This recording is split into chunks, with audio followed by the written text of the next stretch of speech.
to the Intersection Podcast with Bummi Anderson, where life, culture, and purpose collide. Whether you're watching or listening, thank you for joining us.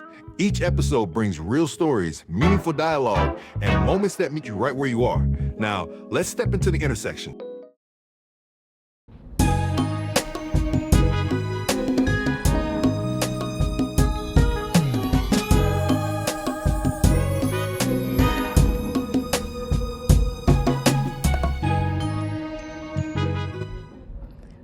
Welcome to the Intersection Podcast, where life, culture, and conversation meet. I am your host, Bummi Anderson.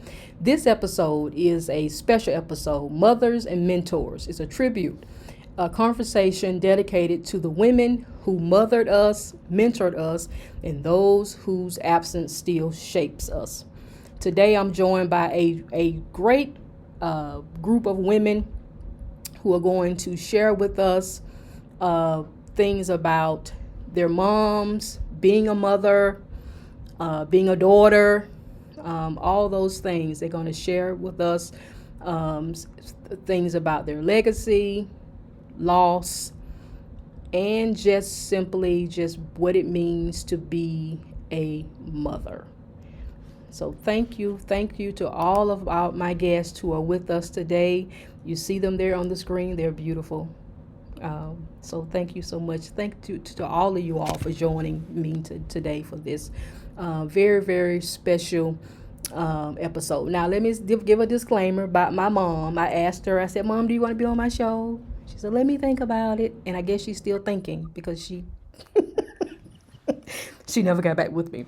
And I didn't want to, pressure her. So I just said, okay, well, I'll just do it without my mom. So, but to my mom, thank you for giving me life. Thank you so much. First things first, I want each guest to tell us, just to give us your name and the woman you're honoring today, who she is to you, and maybe one word or phrase you would use to describe her. And so, whoever wants to start out first, feel free to start. Well, I can go. So, my name is Clara Knight, and I am honoring my mom, Sandra Knight. And I would say the one word that I would think of as foundational. She just did such an amazing job setting the foundation for me to be where I am right now. Okay. All right, and Clara's mom just passed away maybe about a year ago. So Clara, thank you so much for agreeing to do this. Thank you. I'll go I'll go next. next. Okay. Okay, I'm My Wendy name is Wilson, Christina. and I am going to. I've had so many amazing women and so many women who've served as mother figures. My mother is no longer here, and she's been gone for well over 20 years, and so, but she still walks with me today. But the woman that I want to honor is my aunt, and she is also no longer here. Amina Omar, and I affectionately called her Aunt Eve.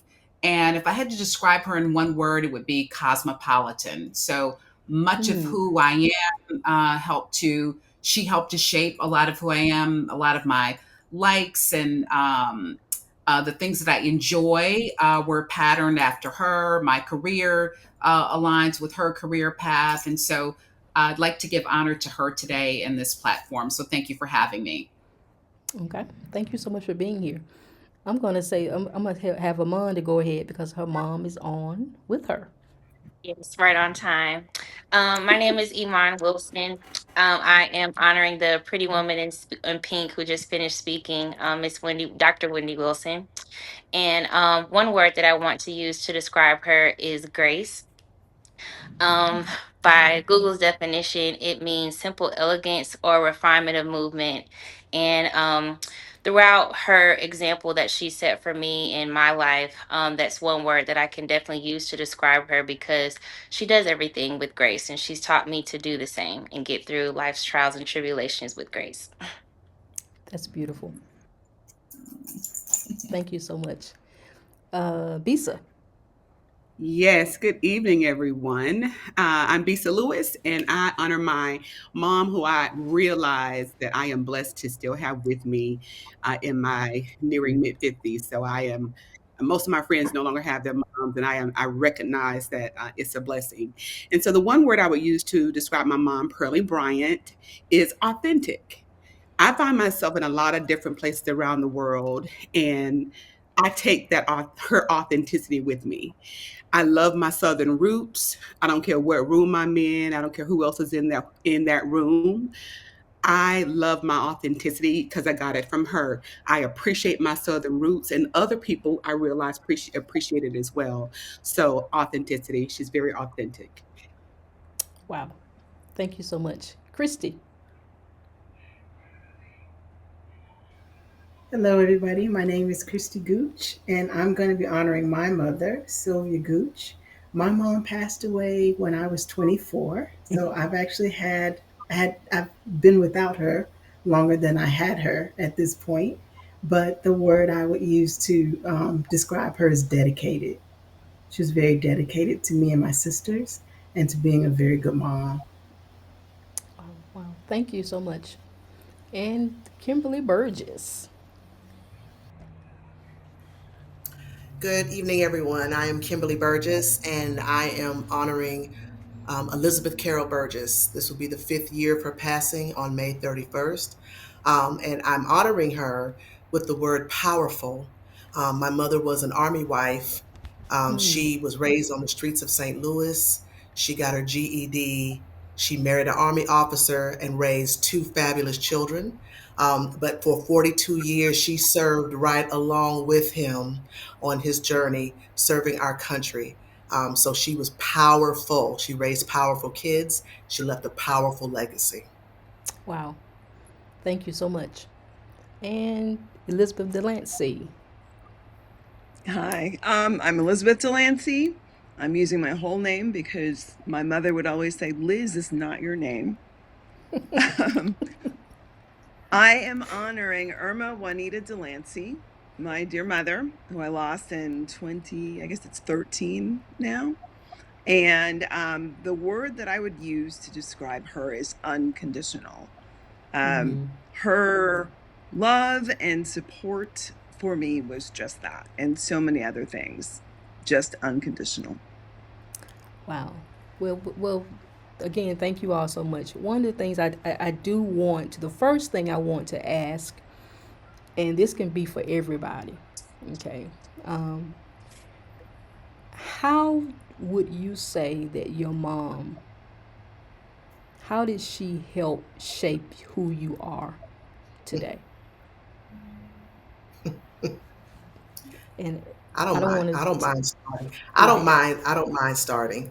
Um, I was a teenage parent. I had my son 1 week after turning 16, exactly one week after turning 16.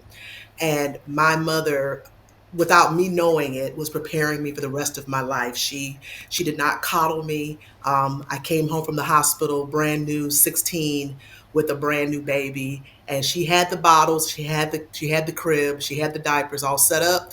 She taught me how to check the temperature on the milk. She taught me how to give him a bath. She taught me how to change the diaper, how to swaddle, and then she said, "Good night. I'll see you tomorrow." And that was essentially how my mother operated. That was how she did it. And I knew she was watching from afar. And of course, I felt like she wasn't watching at all because I was a teenager. So I felt like she was just pushing me out in the Pacific Ocean all by myself. But as an adult, I know that she was watching me from afar. But if she had not done that, if she had not pushed me out of that nest so early and was very tough and seemingly cold to a teenager, I would not have been prepared to come to college as a 17-year-old and take my child with me internationally. My mother was still on another continent, and I brought my child to college with me at 17, and he was a year and a half, and I raised him, and I was able to have a household, raise him, and graduate on time. That would not ever have happened had Liz done her thing while in the formative years. So she definitely shaped me just from her presence, the type of parenting she had, the type of woman she had developed into, and she was very purposeful about the type of woman she had expected me to be. Wow. I don't know what to say about that. So she just said, okay, bye. Literally, But she she went to equipped bed. you. Literally, she said, I'll see you later. He's And going she, to wake up at 10, 2, and 4. Good oh luck wow. with that. Wow, wow. Someone But else. she did. How did your mother, how did she shape who you are today? Or mentor, because you know this is about mentors, and we'll deal a bit more with mentors because I think all of you have, you know, have been mentors or are mentors. But how is your mother? How did she shape who you are today? I I can can go I'll go go. next. next. Oh, You Go want me to ahead. go, You can go Carla? Oh, ahead. thank you. I apologize. We need to get some numbers up. I know. I'll go next I'll in start alignment calling with names. okay, with the specific question, which is our mothers, and I'll put my aunt that I shared earlier that I'm honoring in the mentor category because she certainly was that. But my mother, Barbara Cleveland, in terms of shaping me, she normalized excellence for my brother and I at a very early age. And so, what many parents, would celebrate and honor if you made all A's or if you won an oratorical competition. She did honor that, but she would always respond to us that she was not surprised because it was just excellence was just always expected and encouraged within our household. And I hope to in achieving raising that or applying that with my two amazing children that I have. Iman, of course, is on this platform, and then my son Jeffrey. And so it's just something that that has benefited me on a personal level and certainly in my professional career is what many people may deem as an anomaly or an exception was actually normalized and modeled by my mother at a very early age. And again, it's helped to shape the woman that I am today. Thank you so much, Bisa, and then Clara. yes, love that, Wendy. So my mom taught me to have my own stuff. She shaped me in a way where she was very strong while she was married to my father, and then when they were divorced when I was young, and then she remarried. But throughout that time, one thing I know for sure is that my mom, while breadwinner wasn't a term they used, it Mm. appeared to me that she may have been. I'm not confirming that, but she always had her own stuff. And when I say own, even though they own it together, I could tell that, she made sure that we had a home. I remember we had a motor home. On Thursdays we were packed the motor home, and on Fridays, as soon as we got out of school, we were gone. So a lot of our childhood we were on the road, we were traveling. I travel a lot now. My sons are well traveled.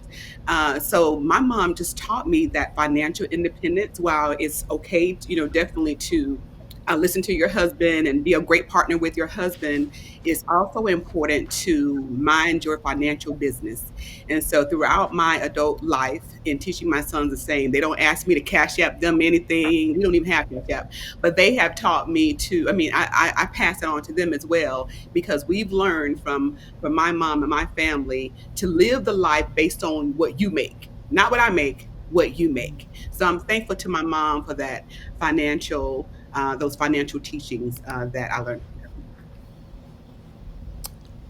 Thank you so much. I think Clara. I think I called her. I think Clara was who I asked to go next there. Yes, ma'am. So I would say for me, my mom was a tremendous woman of faith. She was definitely a prayer warrior. I would often tell her, I need you to build another wall for my son because, yeah, I'm pulling my hair out. But that's who she was. And she was a therapist. And so she had a gift for not only loving God, but loving people. And Mm. so that's part of what she instilled in me, and what I try to instill in them is really being able to see people, not just going through life and, hey, bye, how you doing? And you ask how you're doing, and you're 10 feet up the road before the people even tell you how they're doing. Mm. Um, to be able to look at situations and say, okay, they could just be having a bad day. There could be something else behind what's going on. But really just being present and walking with people. So I think for me, I am a nurturer, and I've seen it in Nyla.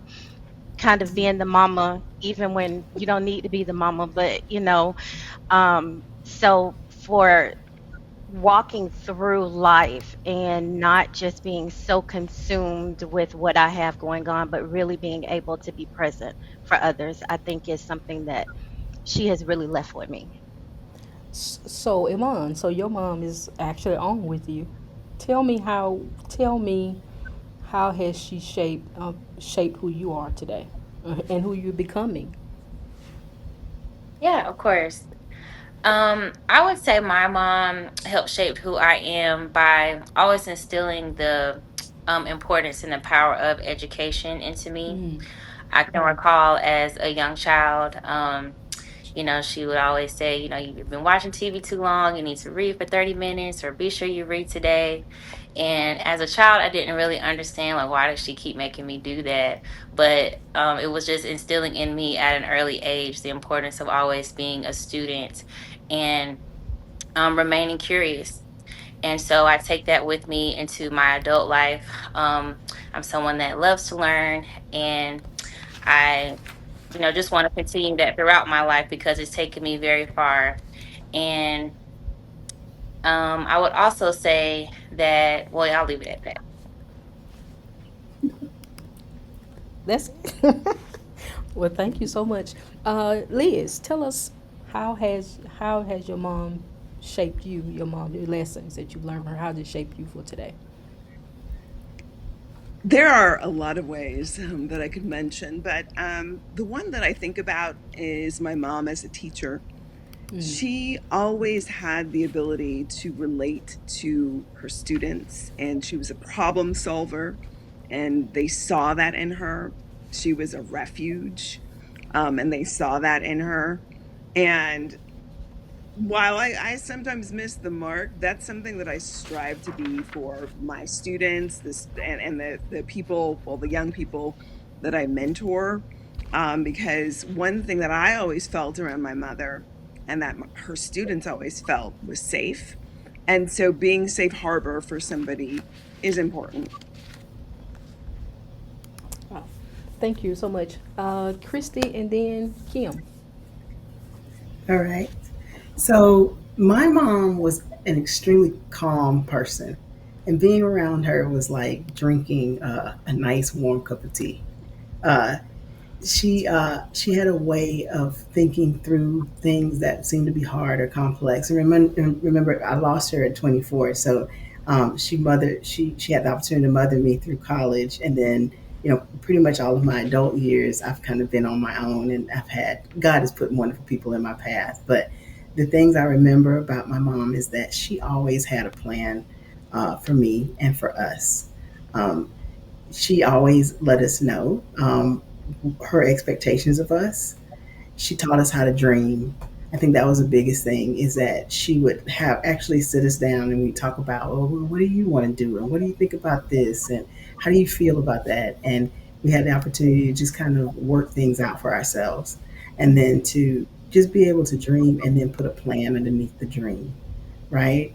There's nothing wrong with teaching your kids how to dream. Like, if you don't know how to dream, then you really don't know what you're going to do next. And so it was really cool that she was able to do that. She also was very good at making things very plain. I remember when I was a kid, I worked at McDonald's, and I remember in my small town, I worked there for a whole 2 weeks, and I finally got my check. My check was like $68, y'all. I was so excited. I was making like $3.85 an hour, and I wanted to. That money was burning up my pockets. And by the time I got out of work, um, the bank had closed, so I couldn't cash my check. That was back before direct deposit.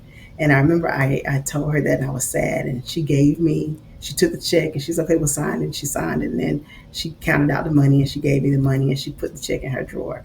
And I was wanting to go to the mall, and she said, "Now, Christy," she said, "you can head off to the mall. It's your money. You can spend it how you want to."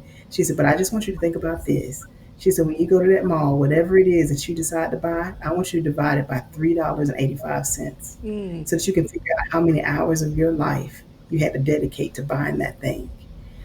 Wow. And I'm gonna tell you, I do that to this day. It stopped me dead in my tracks. I had a hard time buying anything at the mall that day because everything just seemed to be too expensive from a lifetime investment standpoint, right?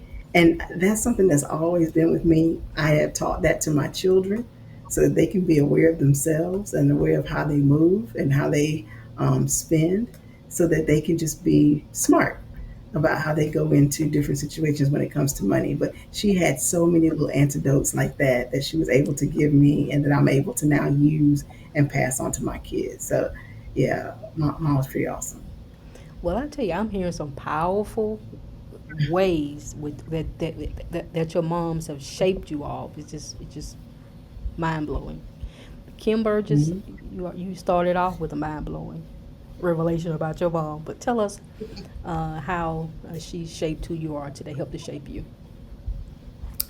I'm a Southerner and a Baptist, so I have a million stories. I could be here all day, so I'm just letting you know that. I am just letting you know that. So my mother taught me about persistence. So that's another lesson that she taught. My mother, like I said, she was raised on the streets of St. Louis. She got her Mm. GED in Job Corps, and then she became an Army wife. And so if you know anything about being a military wife, you have to move every 3 years. This is before online learning. This is before this is learning. So she had been trying to go to college and finish college since I was maybe like 3, 4, 5 years old. And because every 3 years she moved, that meant she often had to start over. They didn't take all her Wow. credits from before. I mean, it just happened Mhm. over and over and over again. And my mother never, ever gave up. I mean, multiple countries, transcripts being lost. I mean, having to set up a home, take down a home, deal with kids, deal with husband. She never, ever, ever gave up. And in 1994, she finally got her degree. Wow. After all of those years, she had been working since I was like 5, and so I was maybe in my 20s. And when she got her finally got her degree, and so as just as an irony, my PhD is in adult education, and so I started my higher education career working with non-traditional people, always non-traditional populations. And her life and her persistence, I always use to talking with students, with any adult, with any 18-year-old now. I will talk about my mother and how long it took her. And you think 4 years is a long time, try 18, Oof. years to get to a degree. So she taught me about persistence and how never to give up and how to keep your eye on the prize and always move forward.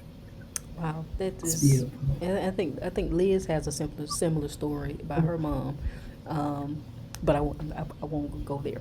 One of the things I want to ask you all about is being a black mother and a black daughter in the world is quite different than other demographics.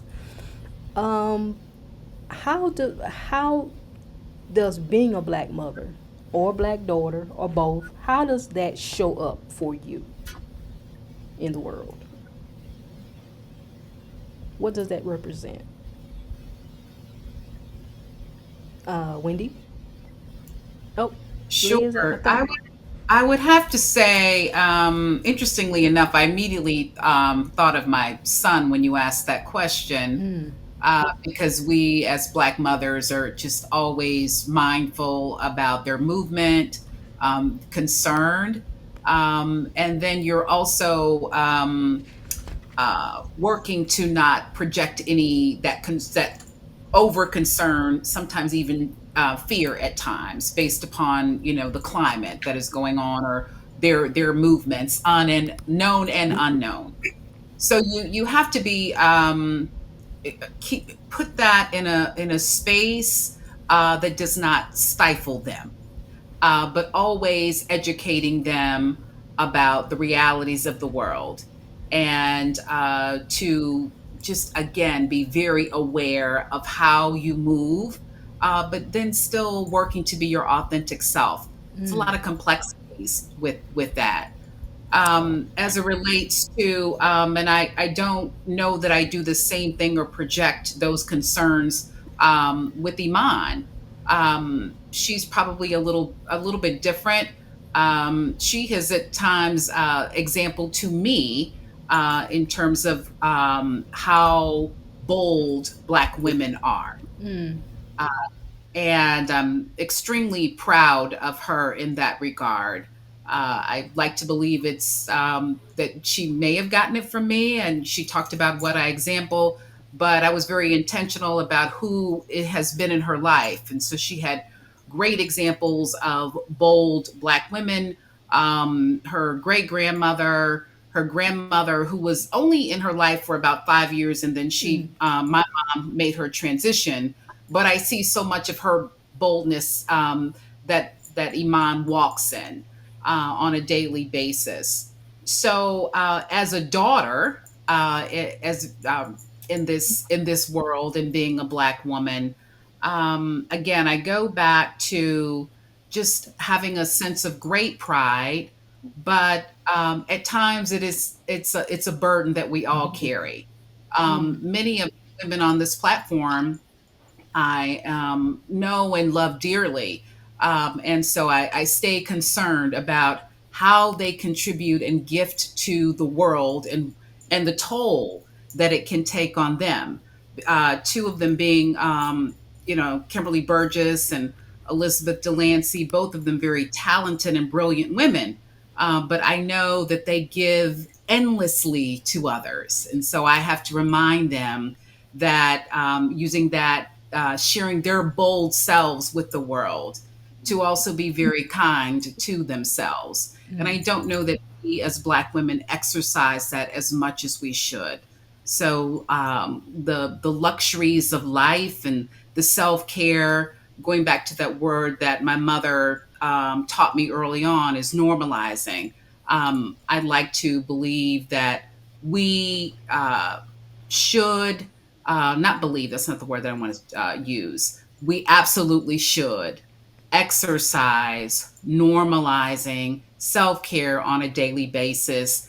And then also coupling that with the boldness to live our best lives. Wow. And Liz was okaying, so I'm going to let her follow up with what you what you were saying, Wendy. Go ahead, Liz. Right. That struck me, what your mother shared. It's funny, these are things that I would share with my mother. I didn't feel that she took the time. She was always pouring out on all of us, my brother, my dad, me, the pets. And I didn't see where she really did that for herself until she had her first cancer diagnosis. And I think that was a wake up call. And she was a breast cancer survivor. She died of colon cancer years later. But that was something that it took her a long time to understand. And that's something that I really do try to do. I am not always great at communicating when I need it, but I'm aware of when I do need it, and I'm okay with however that looks, because sometimes it's me just vegging out, looking at some stupid game or watching something on Netflix, and avoiding the news after I get my NPR dose, because there's a lot of chaos, and so what she finally learned is something that I really do try to practice, that piece of self-care, and it's hard.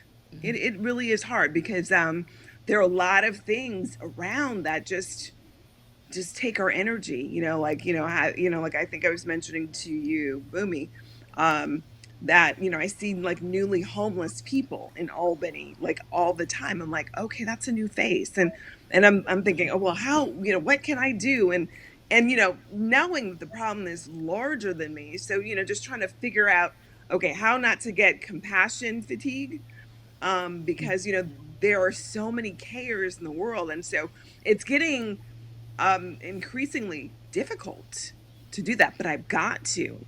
And so that's something that I'm so glad Wendy, that you mentioned, because good Lord, if we don't do that, we will be more than crispy around the edges. Well, that's which leads me into this question for whoever wants to answer it. Mentorship, because we know that can be there, especially for people who are educators. I always talk about preachers' kids get it, and teachers' kids get it, because their parents are often giving so much to other people's kids and other families. What is, in terms of mentoring, what are some of the things that you bring that you're able? Because well, let me go back and say this. I've been taught that mentors don't choose mentees, mentees choose mentors. First of all, and I do believe that. What are some of the things, for those of you that have mentored, what are some of the things that you feel that you've been able to give to the person that you mentored? I've given them permission to be who they are, permission to do what they do, and to permission to do it in such a way that they don't have to apologize for it. Quite honestly, um, I find myself I am a project manager and a strategist, and I work generally for C-suite type clients. And I find that there's not a lot of us in those rooms in most cases. And when we find ourselves in those places, um, sometimes a tendency for imposter syndrome. And it's something that I start looking into when I start noticing just how people move in certain spaces. And it's not that they're not qualified, they're completely qualified. They have a right to be there. They should feel very comfortable there. But there's something that makes sometimes people feel very uncomfortable in certain spaces. And what I like to give my mentees is the permission to be comfortable in that room. You can be as crazy as everybody else that's in that room. You can be as passionate as everybody else in that room. You need to know that you need to be the best you can be. I do not buy into that working twice as hard to get half as far. I don't buy into that. Right? You're there. You're there. Right? Now that you're there, seize the opportunity and just be you, be authentically yourself. It's when we decide that we need to be something other than who we are that we make mistakes. No one can pretend forever, right? Wow. So just be you. You are uniquely gifted. God has given you something and you have the opportunity to be here. So be here, contribute, and just stay on top of things, Wow. right? There's plenty of minefields that you have to navigate, and there's definitely ways that you can navigate those minefields. But compromising who you are as a person, changing your voice, changing your look, changing critical things about you in order to fit in will probably end you not being in that room very long. Is what I've learned, and so Wow. that's what I help my mentors with. Wow. Bisa? Where is the clapping feature? Oh my gosh. Oh, Christy, no. Wait, I wait, need a wait, reaction. wait. Let That me. was cool. That was awesome. I There you thank go. you, Boomy. I fully concur with Christy. With my mentees, I teach from a place, I mentor from a place of not deficit, but from power. You are power. Everything about you is powerful. One of the reasons we have had others be concerned about us as Black people, especially as Black women, is because of that power that they recognize. So when you walk into a room and you show less confidence, you're diminishing your own power. Live in that power, walk in that power, and because that's when you can achieve goals. You don't have to don't be arrogant about it. Be confident there is a difference, and be kind. Work with integrity, and you would get referrals all over the place. Half of my career, I worked for myself in education, and I can tell you, that one of the reasons I was getting so many contracts is because of the delivery of those contracts. People knew that I would do what I said I would do, and I would work with integrity. And so I just make sure my mentees know that. And then lastly, I'll share, I got them to work on their own stuff, and I'm using that word again because as we all have some type of trauma. If you grew up if you had a great childhood, as of 2020, we have all experienced trauma in our lives Right, just right. because, right? But deal with it and get therapy. It's a positive thing. Get a counselor, a coach. And so getting over those traumas, some that you may not even realize that you had, that would take you farther in life, because what happens is people get into those rooms, but then those childhood traumas or whatever traumas they've experienced, they creep up because they haven't dealt with them. And so that's one of the main pieces. I can recognize when people haven't dealt with their own, had their traumas, they haven't been guided through those, and it stalls them. And so that's a big piece that I recommend to all of my mentees. Wow. Well, thank you all so much for doing this. I got a few more questions, but I don't want to get because I have you here all night if you want me to. But because there's so many things that I really want to touch on. Amon, so are you mentoring? Are you mentoring or? Um, Not in the physical sense right now, I guess. But I would like to chime in here since you called on me. Because I'm blessed to have both a Yes. mother and mentor bundled in Mm-hmm. one. And I can definitely say in that experience and with being a Black daughter, it's really taught me and helped me to think about the legacy that I want to lead. I'm 28 years old and I'm wrapping up the last few years of my 20s, going into my 30s. And I really believe that, well, I'm a firm believer that you can't take anybody anywhere that you haven't been yourself. And going back into the legacy that I want to leave, and also with me losing my great grandmother earlier this year, um, I just really want to take life a lot more seriously. And with that, it comes with me walking in my power and just remembering not only the women that have come before me, but the women that I want to be. And it all starts with the everyday decisions that I make and the example that I set, not only for myself, for my little brother, and others that I come across. So, again, I'm just really blessed to have a mother and mentor in one, and I'm working on myself every day. I hope that I continue to make her proud and those that have gone before me as well. Um, but yeah, that's what I want to share. Well, thank you so much. I hope I'm not putting you on the spot with your mother being on, but you're doing No, very that's well. okay. Because I would be shaking. Um, this question is for everybody. What is harder, leading by example or giving advice? Is it harder to lead by example or is it harder to give advice? I would say leading by example. Mhm. Agreed. Yeah, I Everybody would agree? think it would be leading by example. And your kids are always watching you. Your kids' friends are always watching you. Mm. People in general are watching when we don't even realize that they are. Right. I try very hard not to be a contradiction to my beliefs and to my words. I Mm. try to make sure that much of me aligns, and so the things that I say to my kids are things that I do for myself. And if I feel that I'm trying to hold my kids to a standard that's higher than I'm holding myself to, I'm the kind of parent that will apologize.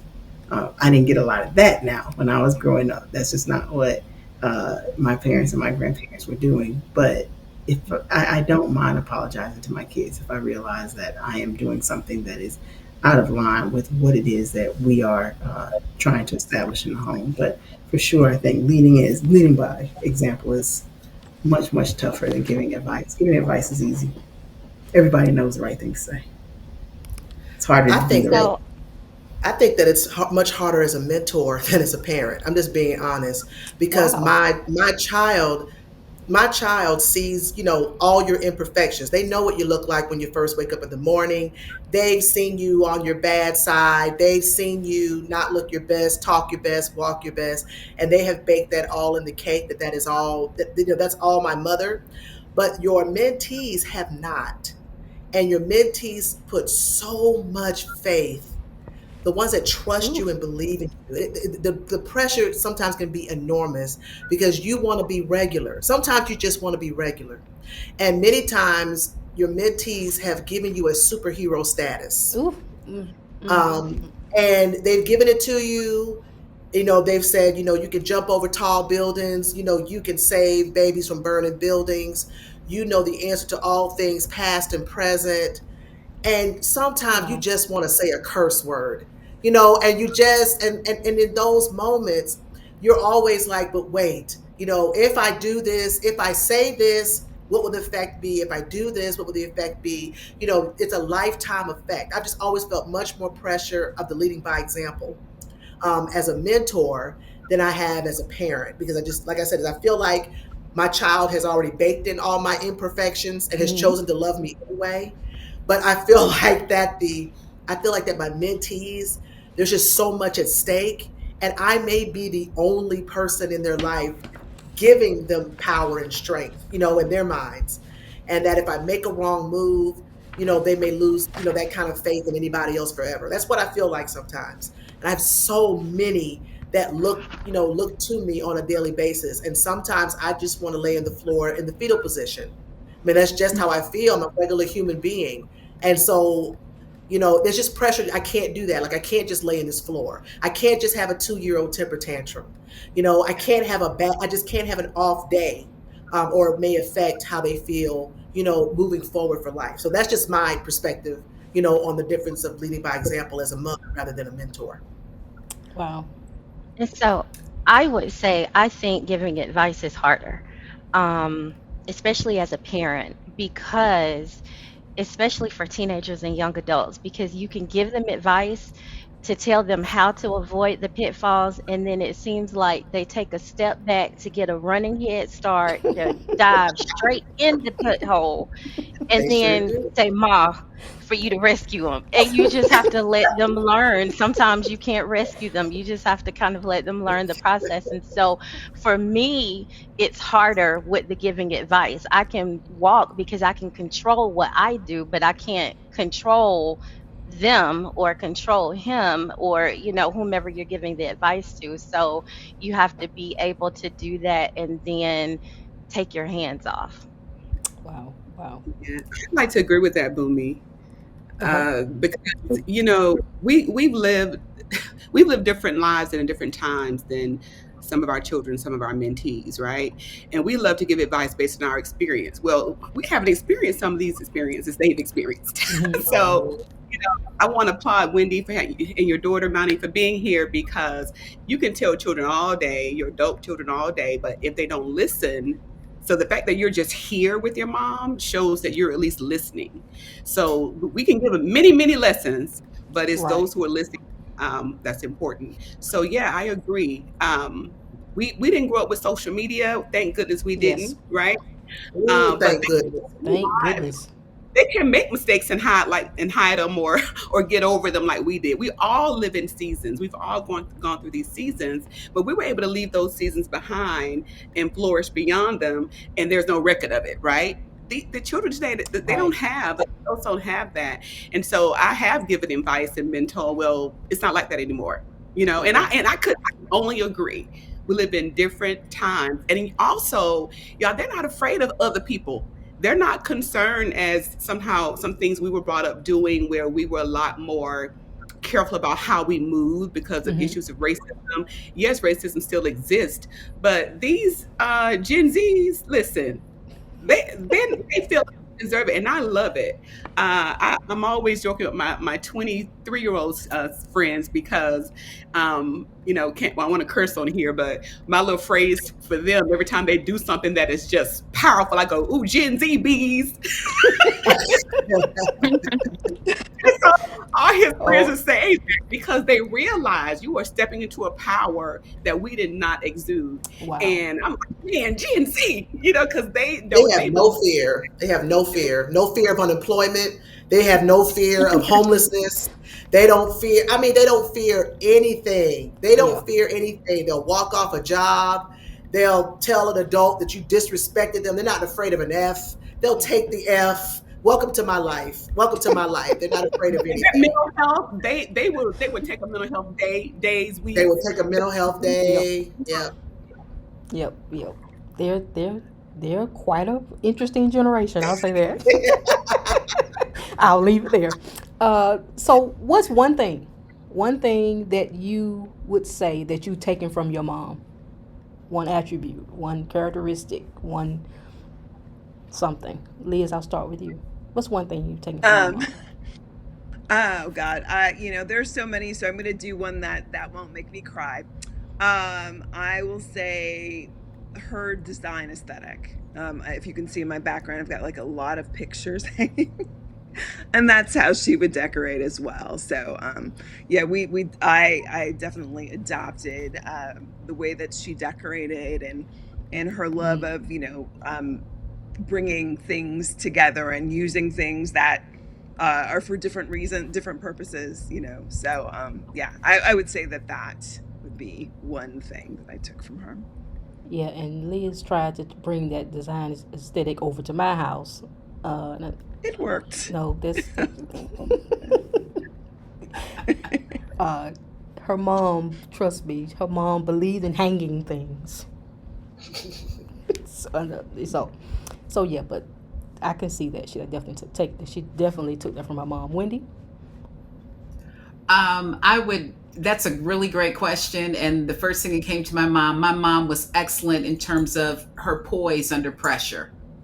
Um, very, I would just see her, yeah, she would certainly have her moments where she was her human moments, I would call them. And, I would either hear her crying or sometimes she would Mm. cry in front of me. But when it was time to step forth in front of the world and whatever the world was bringing to her, she could get you off of her, but it was done in a very, just again, poise comes to mind. She always had, proper decorum and just an air of sophistication in class.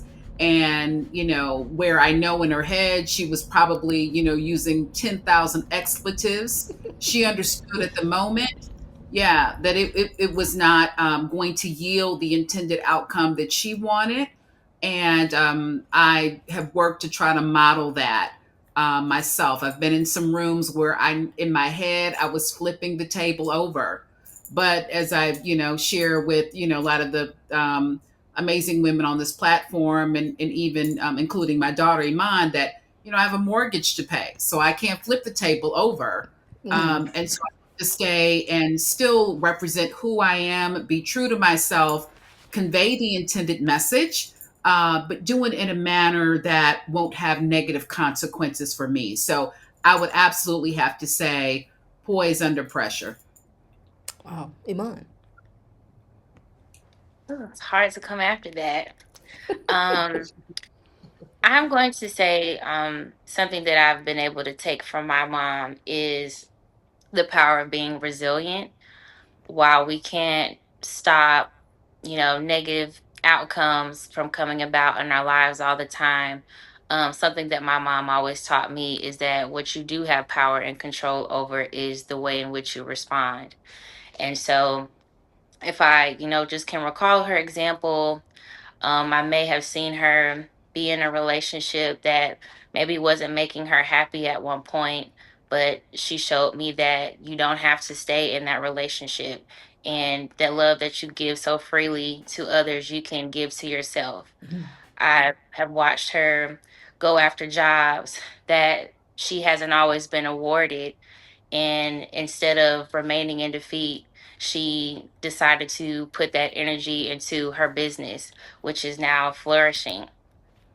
Um, and so throughout all of her examples, and I can continue to name more, I've just really learned that I have the power to create my own reality.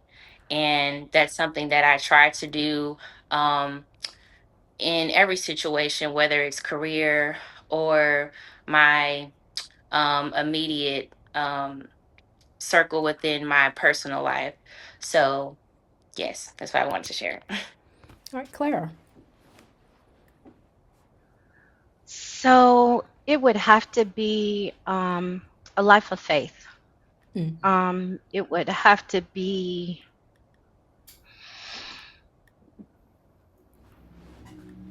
the ability to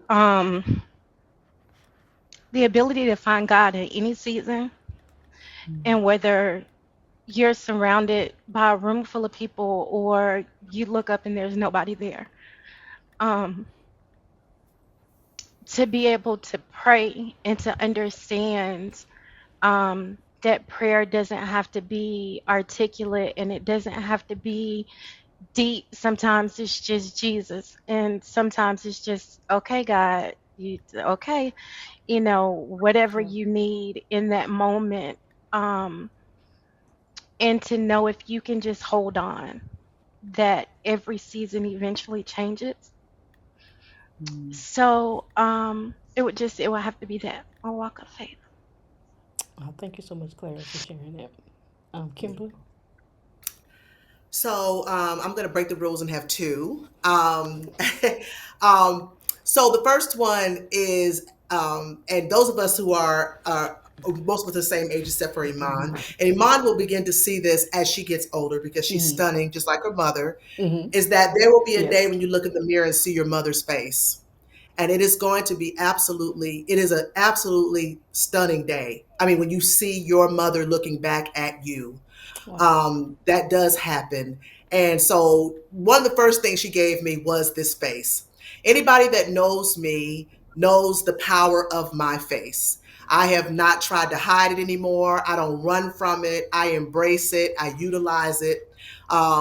It has been a weapon for force and good. It's gotten me ahead. It's gotten me in trouble. But the power, I mean, she gave me a face. She gave me these big bubble eyes, and they have really been something in my life as far as being able to communicate volumes and dissertations with just a look. She was able to do that, and she gave that to me. Most the one anybody on this call that knows me knows that I'm not lying at all, and I'm not exaggerating at all. And they have been forces for good and evil. So I just say that. So she gave me this space, and she gave me. I watched her use this space in her job, with her family, with her husband.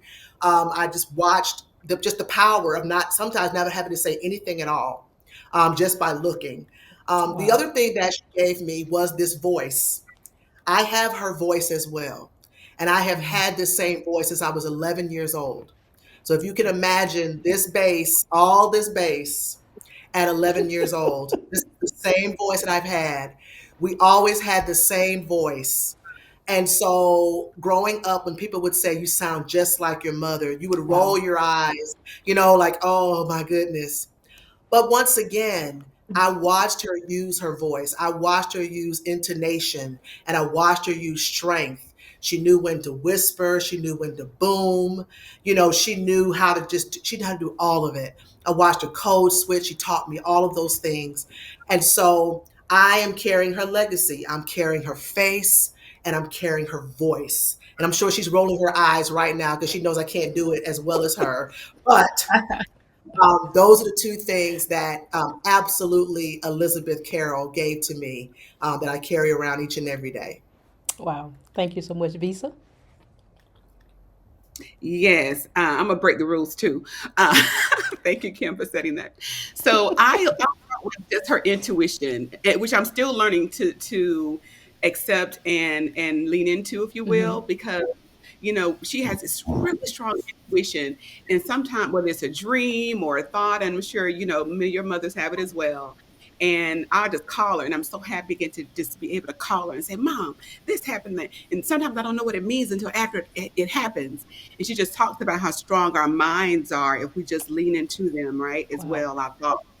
So her intuition, and secondly, is her creativity. My mom makes the most beautiful dolls, you all, and she sells them on eBay. She knew what eBay was long before we did. So she knows how to use technology. She's creative. She makes doll houses, and I have also been gifted that from her. Thank goodness it was passed down, which we have both turned into entrepreneurship opportunities. So just thankful for her intuition and for her creativity.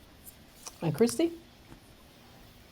Okay, so my mom was very comfortable in her skin. I think that she really enjoyed being the person that she was. My mom was a nurse, and so and at one point she worked at the hospital. She worked at the State Department. She did family planning. I don't care who my mom was in audience with. She seemed to be always comfortable. It didn't matter what level of society the people were, and she always made them feel comfortable. She had this way of like engaging people. She would lean forward just a little bit and she would look at them. And it really made you feel like you were a very important person. Almost like, you had all of her attention. And I used to love that about her. And I try to do that when I'm talking with people. I want people to know that I'm listening to them, that I'm with them, that I hear what you're saying. I'm not just waiting for my chance to speak. I'm very interested in what it is that you have to say, and I'm invested in the conversation that I'm having. Right? She was really really good at that. She could just move in any room, and I thought that that was a really cool thing about her. Well, thank you all so much. One on a lighter note, but my last request or question is to ask you, what's your favorite dish when you think about now? My mom, of course, is still is I'm grateful to still have my mother, and there are certain things that my mom, you know, there's no competition with some of the things that she cooks. I mean, collard greens. My favorite meal is my favorite meal because of my mother. You know, collard greens, macaroni and cheese, and fried chicken or pork chop, but fried chicken number one. Um, so whenever I want to have that, a special and peach cobbler, you got to put that in there. Whenever I want to have something special, something like that, I call my mama. Mama, could you make me? Now she, of course she'll do it for me. But for you, what is a favorite dish from your mom? Or even your mentor, because I have some mentors who I can, whenever I wanted. I don't know if you went to Albany State when I was there. For example, Alcivia Smith, Dr. Smith was a mentor of mine, and she could throw down on some gumbo and all those things from Louisiana, because that's where she was from. So whenever I wanted to eat that, wanted that, she would do that for me. So what is a favorite dish, maybe of your mom or your mentor? A favorite dish. We'll start with Bisa. So, Then we go to Claire. So sweet potato pie, which we only got during the holidays, but love her sweet potato pie. But the one that was I haven't had any place else that was so good was her. She made these green beans with potatoes. She Mm, would boil neck bones, and once the meat started falling off bones, she would add in the green beans and potatoes. Listen, y'all, that was so good. And she would thicken it, make a gravy by putting in some flour. So listen to me. My sister and I, we have to ask mom when we come home, when you make the green beans and potatoes. So that was her specialty. Again, with the neck bones. Trying to find neck bones is the problem. But yeah. yeah, that's the problem. It's Clara. so mine would be oyster dressing. So that's what she Mm, would make for Christmas and Thanksgiving. And so she actually made a lot before she passed, and she freezes it when it's more. So that Thanksgiving after she passed, we were able to still have it wow, because there were some in the freezer. Yeah, but it was oyster dressing. wow, wow. Christy. Caramel cake. Oof. She used to make a caramel cake, and in the cake, she put just a little bit of lemon flavoring. And Mm, that lemon in that cake with the caramel, and she would make the caramel where she would actually melt the sugar and add the butter and the milk. She'd do it right there on top, and then the cake had to be a right temperature, and then she had to pour the caramel on top of it. It was so down. Ooh, y'all, wow. we haven't been able to duplicate that yet. Caramel and I cake is hard miss to it. make. That's hard. That frosting is hard to do now. That's hard. Yeah. Kim. My mama could also throw down in the kitchen. And peach cobbler. My mama made the crust. I mean, it'd be so buttery. It'd be so good with the drops of crust. She didn't do dump cake style. We rolling crust, okay? Oh, Elizabeth didn't play. And she used to put my name on it. And my son would tell you the worst disagreement, I'm put it like that, we ever had was when my mama made peach cobbler for me with my name on it, and my brother drove 13 hours to bring it to me. And my wow. son ate it all before I could ever get to Wow. it. So it is legendary in our it is legendary story because my brother had to get up in the middle of the night and come and save him because it was not going to end well for that young Wow. man. Wow. So that is how good her peach cobbler was. I'm telling you, he was about to be on the street. So that is the truth. That's how Yeah. good that peach cobbler was. I miss my mama's peach cobbler. I do. Wow. Peach cobbler. Wow. Wow. That sounds like my mama peach cobbler. Chop chop tell you, Wow. girl. For real. Amon. Amon, tell us what. My favorite dish from my mother is a gumbo. Oh, This is one that she would make during the holidays a lot. We would have it like as a Christmas tradition most times.